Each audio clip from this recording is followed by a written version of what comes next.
Right on time. Absolutely. Yeah. Good afternoon. I'm David Vitter from Louisiana, and I'm honored to be joined by colleagues who have joined me in introducing the resolution of disapproval of the second half of the TARP funds. We're here to talk about that today. I think all of us have strong objections on moving forward with a program which hasn't worked, in our opinion, in the first half and is so riddled with questions and problems moving forward. For me, it really comes down to 5 key issues. First of all, in terms of what the program was supposed to do, pumping up the economy and increasing credit on the street for consumers and businesses, that hasn't happened. There isn't significant improvement in credit on the street for consumers and businesses. So the fundamental rationale for the program has to be called into question. Secondly, the whole program changes week to week. Just a couple of weeks after Congress originally approved it over my objections and others' objections, the Treasury Secretary said, everything I outlined the last several weeks is out the window. It won't work. We're moving on to Plan B. Since then, Plan B has been changed and modified, and now, of course, with the new administration, there are much more dramatic changes that are suggested, and we really don't know what the program is anymore. Third, and related to that, because of all this, TARP has really devolved into a slush fund for the administration to do whatever it wants to, given the circumstances, any week. And perhaps the best proof of that is the auto bailout. After arguing for weeks that TARP funds were not intended for anything like the auto bailout, the Bush administration, in fact, used it for that. Fourth, there is no real accountability or transparency. It has been embarrassing and really mind-boggling, the lack of transparency and accountability, report after report from the GAO and others saying that Treasury can't even precisely identify how they've spent funds to date. And fifth, this is a really unprecedented intervention in our economy. It's not simply the federal government taking a leading role, setting monetary policy, which it does regularly, setting fiscal policy. It's the government becoming actively involved in individual businesses, picking winners and losers, making those boardroom decisions, becoming the dominant partner in many cases in individual businesses. And that, I think, is deeply troubling to a lot of Americans. Those are the reasons I introduced the resolution of disapproval. Those are the reasons I think Congress should pass it. Certainly we have economic challenges, but we can deal with those proactively in other ways, whether it's through the stimulus package debate or other measures. Now I'd like to introduce Jim Inhofe of Oklahoma. Jim. Thank you. Well, first of all, I agree with the statements that were made by Senator Vitter.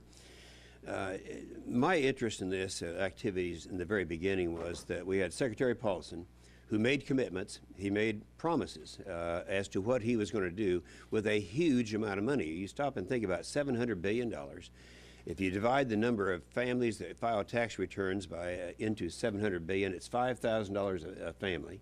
So it's a huge thing, and nobody seemed to care that much about it. All we had is one man's word as to what was going to be done with that money, and he broke his word. So it wasn't, as Senator Vitter says, it wasn't done as he wanted. I introduced way back in October a bill trying to get on the floor prior to the end of the last session that would set up the system so that they would have to come, whether the president was Bush or Obama, have to come in, say what they're going to do with the money, then we would vote on it, just like we do in the budget process. I was unable to do it, and quite frankly, S-64 was the effort in the new Congress, and we were unable to get it on the floor and get it discussed. So that having been behind us now, the only course to take now is a resolution of disapproval. It'd have to be disapproved by both houses. I'm not naive enough to think that if that did happen, that the new incoming President Obama would most likely veto it and only need to have 34 people to sustain a veto. So I think in that respect, it's a fait accompli. But I do think we should do everything we could to preserve our system of accountability, which is definitely not there in this process. Thank you, David. And Jim, I appreciate your comments. And David, I think you've given a good overview of the difficulties that we're in. Fundamentally, the president-elect is now assuming responsibility for this second tranche of money and really for the entire agenda. I felt President Bush made an error. I think it's a unusual thing and doesn't indicate to me clarity of thought for him to say that he knows he's violating the free market to somehow save the free market. That's an argument I don't think stands real scrutiny. We were, as my senior colleague, Senator Shelby said, panicked by the administration when they moved this forward. It's certainly forgivable, I think, when senators felt like we had to do something faced with the kind of apocalyptic warnings that Secretary Paulson presented, and so we passed that. But now we've had a number of months to see how well it's worked, which I think most people say not very well. Some say not at all. And what are we going to do in the future? Basically, we're at the point of approving a plan for the future that gives maximum flexibility, as Secretary Paulson said, to the Secretary of Treasury to spend the money and the President like they want to. That's what they want. I think that is bad. I do believe that had they proposed when they came forward that the money would be used to buy stock in a series of private corporations on behalf of the taxpayers, that would have been very coolly received. In fact, one House member asked about it, and it was rejected by Paulson. He said he wasn't going to buy stock. But within a few days, we were buying stock, over $100 billion in an insurance company that competes with other insurance companies in America. So I guess I would just say we have failed to date to see a rigorous oversight of this spending. I do believe that the program was flawed from the beginning. It's not being improved. It's contrary to the free market principles of our country. It's going to cost, being scored now, about $240 billion. We don't know for sure whether that would be accurate or not, but that's a big hit to our debt, and in the long run, deficits matter. Thank you. Well, Congress has cut the lines to our constitutional moorings, and we're just drifting around at this point and even ignoring the laws that we write, such as this troubled asset law of $750 billion, specifically said how it's to be used. We not only are ignoring the Constitution, we're ignoring our own laws. One of our goals here today is to enlist the help of the American people. We've seen so many times in the last couple of years when angry Americans call their congressmen and senators and tell them to stop and not to do that, not to do what's coming on this bill here. I think we do have a chance to stop it. There are a number of congressmen and senators who are on the fence. They've heard from their constituents during the holidays that they're tired of the bailouts.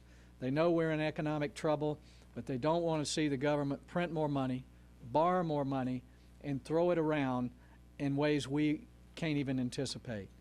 So it's our goal to stop this bill, and I think with the American people's help, we can do it. David? Any questions for any of us?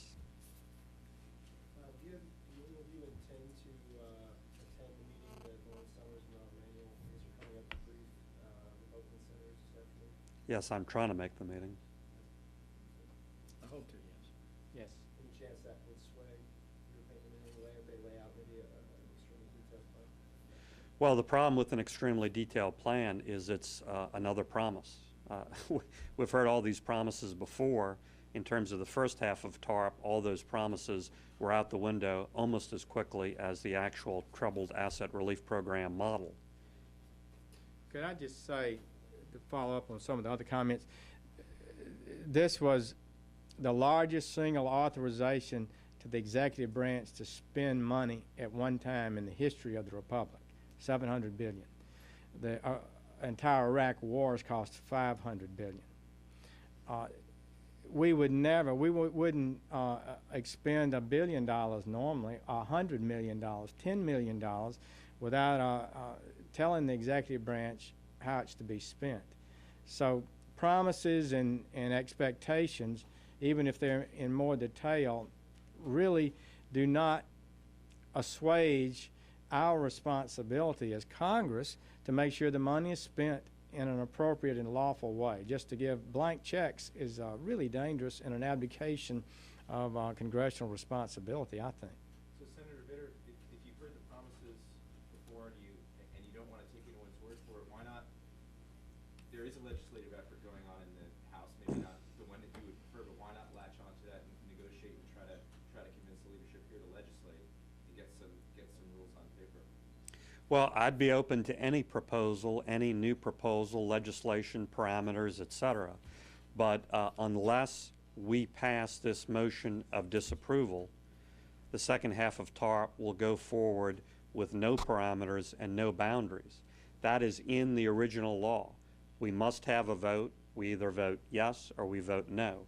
And so if the motion of disapproval does not pass, that effort is dead in the water, because the second half will have just been approved with no conditions and no parameters. And once any administration gets that, it's not going to agree to any restrictions. So I guess what I'm saying is passing this resolution of disapproval is an absolute necessary prerequisite for any of those efforts to move forward in a meaningful way. Have you spoken to those who voted against it originally, especially some of the Democrats, and gauge their We're reaching out to all folks, and I'm very hopeful we're going to have some of those folks. I'm very hopeful we're going to have some folks who voted for it originally. In fact, I know we'll have some of those, so we're reaching out to all those folks. I don't have any definite vote count, but we're certainly reaching out to all those folks. Senator Inhofe just said this was a fait accompli. I mean, do you disagree with that? Well, clearly our effort is uphill. I wouldn't go further than that. But I think what he was referring to specifically is that a resolution of disapproval would probably be vetoed. So then the bar, for us is set even higher. So it's a challenge. I wouldn't disagree with that, but I wouldn't go further than that either. Do you know at this point when the vote is going to be held, and have any of you been contacted by members of the transition? I haven't been personally contacted by the transition. I expect the Senate vote to be held at the end of this week. The day is not clear yet. Thursday or Friday. It's not clearer than that.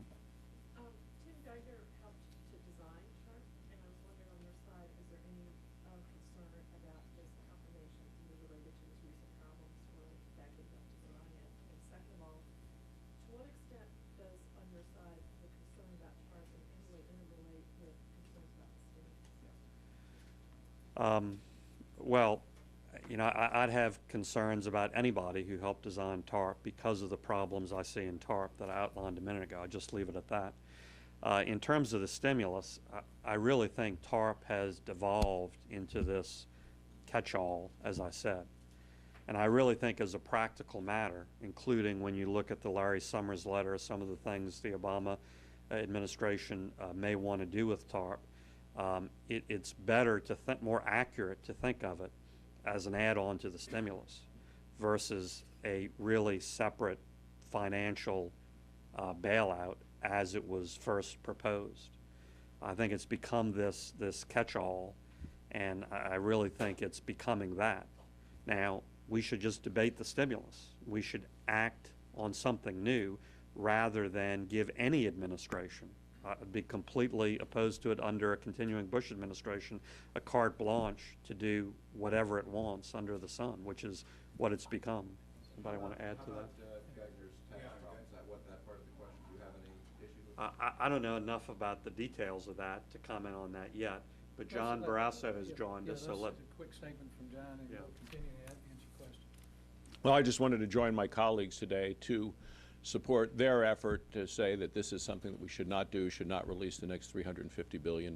Senator Enzi and I have put out a press statement to the to the press in Wyoming, we had voted against the bailout plan initially, continue to oppose this, feel that the accountability that we asked for was not there, and in the spending of the first $350 billion, that the oversight was not there, the transparency was not there.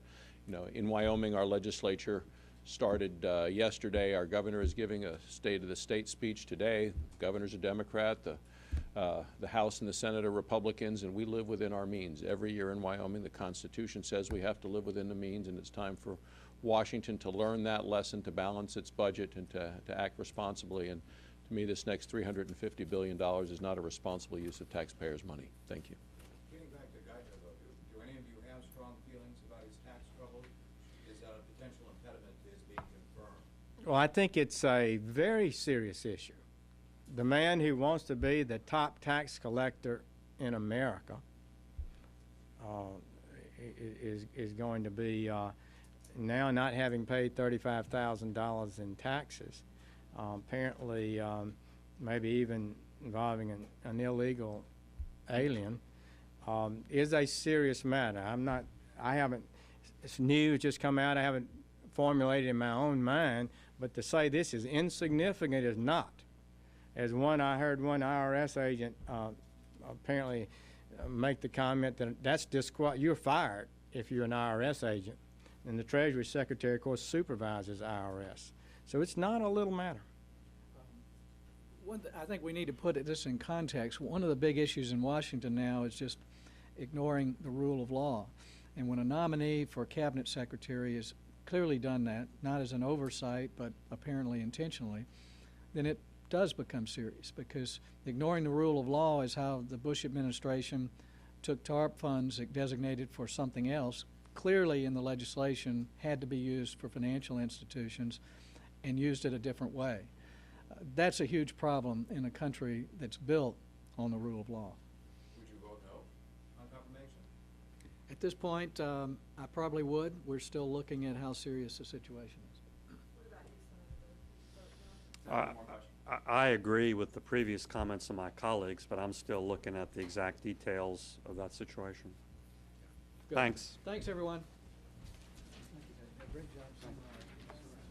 Senator Vitter?